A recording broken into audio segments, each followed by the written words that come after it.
Hi, all right. So I am going to do chapter 19 of To Kill a Mockingbird. And when this is the trial chapter, when Tom Robinson gives his testimony and he talks about what happened. If you hear weird noises, my kid is supposed to be sleeping. She's definitely not sleeping. So it's the monitor going off. But anyway, so chapter 19. Um, Tom Robinson gets up to testify. Again, this is Tom Robinson. He is in an extremely tough situation. He's not only a black man being accused of raping a white woman, and now he has to testify, talking about how he did not do it. So he has to go against the word of a white person, of two white people, Mayella Ewell and Bob Ewell. And that doesn't seem like that would be such a big deal these days, but that's a huge deal in Tom Robinson's day. And for Tom Robinson, because black people were expected not to ever contradict white people, and that's what Tom Robinson has to do. So he must be not only terrified, scared, but also very uncomfortable having to talk about the subject matter that he has to talk about, and also the fact that, and he also has to talk about the fact that a white person is not telling the truth, which is very a not good position for him to be in. The beginning of the chapter 19 to 54 starts off with Tom Robinson almost looking pathetic because when you go to testify, okay, you have to swear. A lot of people have to swear an oath that they won't lie. Do you swear to tell the truth, the whole truth, so help you God? And so that's what Tom Robinson's doing, except for he cannot. He can't use his left hand. So when you put one hand on the Bible and you raise your other hand, the left hand kept falling off the Bible. And finally, Judge Taylor is like, yeah, that's good. You got it. Because poor Tom Robinson, he can't use his left hand. He's only 25 years old. I say only, that probably seems really old to you, but that's young to me.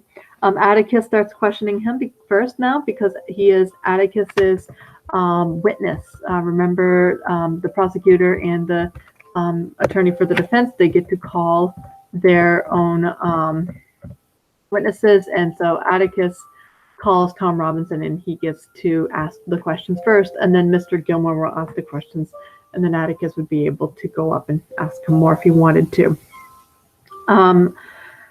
So Atticus talks about how Tom Robinson was in a fight and that's why he got arrested a while ago. Nothing that's super huge crime. They both got in trouble. I think actually Tom Robinson lost the fight. And then Atticus starts asking Tom Robinson about his relationship with Mayella. And they're talking about, there's something about a shift rope going on. And Tom Robinson says his side of the story is that he only ever went into the Ewell residence when Mayella asked him, and only when he was when she wanted him to do some sort of work. Okay, and so when he says I went into the fence lots of times, the Ewell fence, Atticus says, why did you go inside the fence lots of times? And Tom Robinson's forehead relaxed. She'd call me in, so seemed like every time I passed by yonder, she'd have some little something for me to do, chopping kindling, toting water for her. She watered them red flowers every day. Again, a call to the geraniums, the one piece of hope that Mayella had, hoping to get out of her situation or to bring brightness to her life. Atticus asked if he was paid. Tom Robinson was paid for the services. And he said, no, I took a nickel off the first time, but then Tom Robinson seemed happy to help Mayella out. She had 7 little siblings, and they all were awful, and I think he felt bad for her. It was one thing, I mean, you're living in the 1930s, and you're poor, and you're a black person, and you're still feeling bad for a white person. Mayella's, socially, she would have been more accepted because she's white in the South in the 1930s. But she doesn't have a loving family. And I think that's the one key thing that sets her and Tom apart. Tom Robinson has people who loves him, who love him, and Mayella doesn't. And that brings us to the bottom of 256, where if I haven't made you feel bad enough before, Mayella, I'm going to try again. Okay, so um, at the bottom of 256 on this book, Scout says, as Tom Robinson gave his testimony, it came to me that Mayella Ewell must have been the loneliest person in the world. She was even lonelier than Boo Radley, who had not been out of the house in 25 years. When Atticus asked if she had any friends, she seemed not to know what he meant. Then she thought he was making fun of her. She was as sad, I thought, as what Jem called a mixed child. White people wouldn't have anything to do with her because she lived among pigs. Negroes wouldn't have anything to do with her because she was white. She couldn't live like Mr. Dolphus Raymond, who preferred the company of Negroes, because she didn't own a riverbank and she wasn't from a fine old family. Nobody said, that's just their way, about the Ewells. Maycomb gave them Christmas baskets, welfare money, and the back of its hand. Tom Robinson was probably the only person who was ever decent to her, but she said he took advantage of her, and when she stood up, she looked at him as if he were dirt beneath her feet.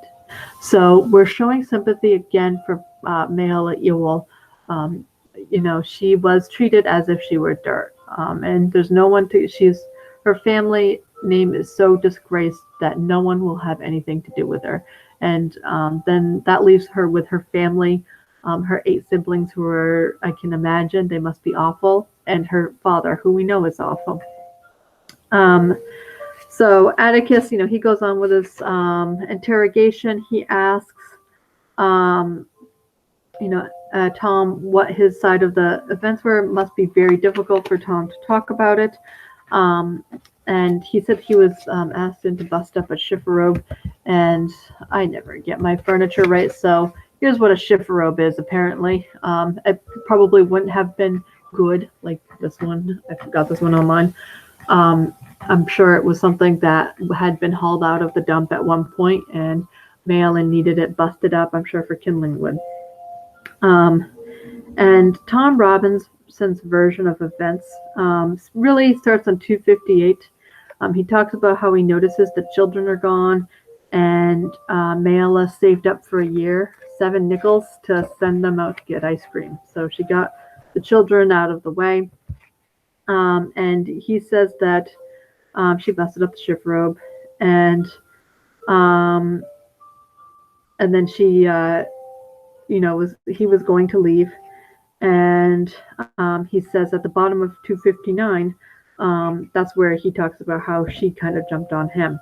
And again, this is only Tom Robinson's word against Mayella's word, and all we have aside from that is the evidence that Atticus provided about the bruises on Mayella's face, how they were on the right side of her face, and how Tom Robinson's left arm is really useless. When Tom Robinson starts talking about that, that's, the people in the courtroom, they go crazy. They don't really want to hear this. And Judge Taylor, of course, has to calm them back. One line I want to, and I won't read the lines around it, there's a lot of derogatory language that Mayella uses when she's talking to Tom Robinson. But on 260 at the top, I just want to read one line, and she says that she has never kissed a grown man before. That's what she tells Tom Robinson. And she says what her papa do to her don't count. Just let that sink in for a minute.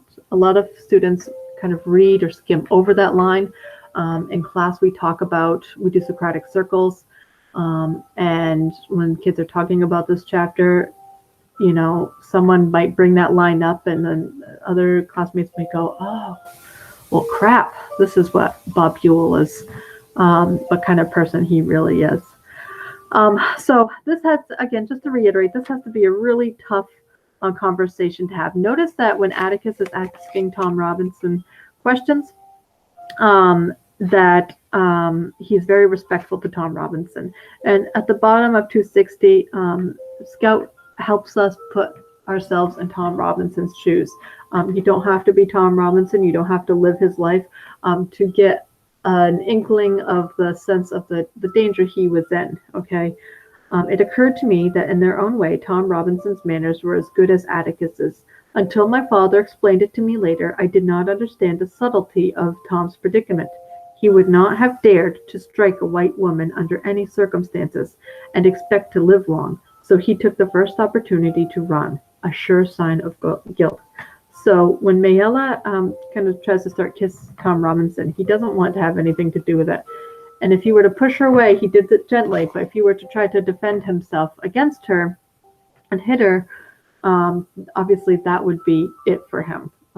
If a black man ever hits a white woman in the society in the 1930s in Alabama or anywhere in the South, really, that would have been awful.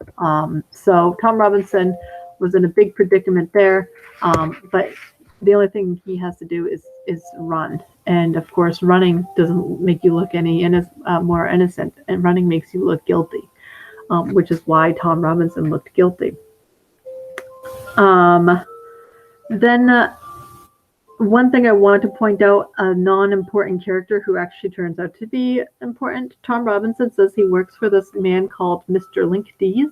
Link Dees is a white person, and he actually stands up in the middle of the trial on 261. He hired Tom Robinson. He's actually mentioned earlier in the chapters as maybe hiring on Helen Robinson, Tom Robinson's wife. He's really trying to support Tom Robinson. And in 261, he stands up and he says, I just want the whole lot of you to know one thing right now. That boy's worked for me 8 years, and I ain't had one speck of trouble out of him. Not a speck. So you're definitely not supposed to do that during a court trial. You're not supposed to stand up and talk out of turn, especially if you're in the audience. Judge Taylor roars. As a judge, he should. He says, shut your mouth, sir. Judge Taylor was wide awake and roaring. He was also pink in the face. His speech was miraculously unimpaired by his cigar. Link Dees, he yelled. If you have anything you want to say, you can say it under oath and at the proper time. But until then, you get out of this room. You hear me? Get out of this room, sir. You hear me? I'll be damned if I'll listen to this case again. So everything that Judge Taylor said before the last line is probably what a judge should say. He should kick Link Dees out, because Link Dees definitely was out of line there. But the reason that Judge Taylor is upset is not because Link Dees has potentially biased at the jury. It's because if he could potentially have a mistrial called. And a mistrial is when something comes up that makes the trial not fair, and then you have to start all over. And Judge Taylor doesn't want to have to sit through this trial again. So that's why he's upset. And everyone kind of laughs at it because that's really not professional of Judge Taylor to be looking at. When Mr. Gilmer gets up to interrogate and to ask questions of Tom Robinson, one thing I want you guys to note is he is a lot less respectful to Tom Robinson than Atticus is to Tom Robinson, which, okay, fine. Tom Robinson is not his client's not on his side. But I mean, Mr. Gilmer calls him boy, and calling someone a boy who's a full-grown man, he's 25 years old, that's disrespectful. And one thing that Mr. Gilmer really takes advantage of is the fact that Tom Robinson does slip up. Where's Mr. Gilmer? There you are, Mr. Gilmer. On the top of page 264, Mr. Gilmer is like, why are you doing all that work for free? And meaning, why did he help out Mayella Ewell? And at the top of 264, Tom Robinson says, yes, sir, I felt right sorry for her. She seemed to try more than the rest of them, meaning Mayella was better than the rest of the Ewells. But what's really bad is that Tom Robinson said he felt sorry for her. That seems pretty innocent to us, and it really is an innocent statement. But if you put yourself in this time period, white people had the bias against black people. Their bias was so high that they would never, ever expect a black person to feel bad for a white person, even though it's very reasonable that Tom Robinson should feel bad for Mayella. She has a horrible life. But that's a mistake for Tom Robinson to say in front of this jury, in front of this crowd in this time period. And so Mr. Gilmer takes advantage of it. He says, you felt sorry for her? You felt sorry for her? Notice this emphasis. Mr. Gilmer seemed ready to rise to the ceiling. The witness realized his mistake and shifted uncomfortably in the chair, but the damage was done. Below us, nobody liked Tom Robinson's answer. Mr. Gilmer paused a long time to let it sink in. Nobody liked hearing that a black person felt bad for a white person. They would always feel like it should be the other way around, even though, I mean, we know Mayala's situation. Dill has to leave. He cannot finish listening to Mr. Gilmer talk to Tom Robinson like this. And so he starts crying. And Scout has to go outside with him. And they see Mr. Linkdy sitting on the steps. He's like, oh, what's going on in there? Anything good?